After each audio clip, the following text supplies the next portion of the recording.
Hey guys, Frank Scott here. Happy Tuesday. I'm down in our office here, Camp Bush in New Jersey. There was something I read last night that struck a chord with me. It was in a book called Lynchpin by Seth Godin. And it talks about conditioning. We've been conditioned our whole lives to that it's the I'll take care of you conditioning. We're conditioned to go to work, to get up every day, to be on time, to work hard, to follow instructions, and basically do what we were told. And if we did what we were told, we would be taken care of. We'd be taken care of in our job. We'd be taken care of, down the road with a promise of a pension or Social Security, or the government's going to take care of you. Where you can see where this is heading right now is it's a lie. It worked well for a long time for my parents' generation and that before.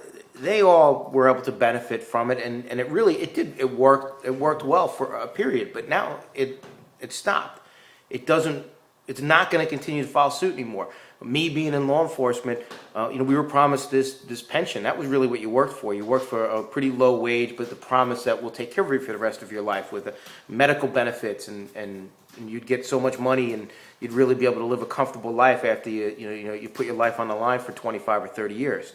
And now they're taking that away. In my state, they're taking that away daily. So, where does that leave you? If you go to work every day and you do what you're told and you follow instructions, it leaves you nowhere. It's going to leave you at the end of 25 or 30 or 40 years or whenever you can stop working with nothing, except for whatever you could save. But I think part of that conditioning is also that we're conditioned to be safe, because when you go out and you be an entrepreneur, it's risky. I mean, you're investing your time, you're investing your money into a business that you believe in your heart will be successful, but it's not safe. I mean, there's really nothing safe about it. You can have a great run in a new business, whether you start a brick and mortar business and it's a deli or a furniture store, whatever it might be, or if you do something like I do and you work online.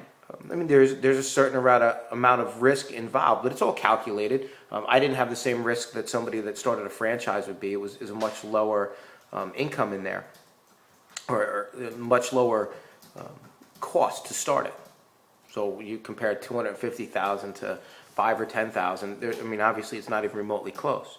So much less risk, but you still risk your time. You risk your reputation, because entrepreneurs are continually told, especially in my industry, that don't do that. That's it's another scam. You don't get involved in anything like that. No matter, even if you decide that working for somebody for the rest of your life is the way that you have to go, you either have to be an entrepreneur or an intrapreneur. An intrapreneur is a term that I heard from a guy named Rich Sheffrin. And what that means is, within your business, you're following instructions every day. You're just showing up on time. You're doing what you're told. Be an entrepreneur, even if you decide that you're going to do it in a business. Don't just follow instructions every day. Be inventive. Be irreplaceable in your business. Because if you're following that job every day and you're just worried about losing your job, if you become irreplaceable in that job, you'll never lose it.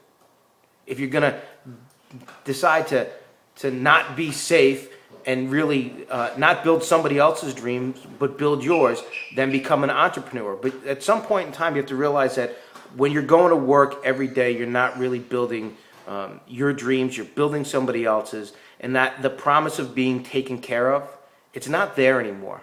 So you have to be irreplaceable in anything you do. That's just my thought for the day. Take care, guys.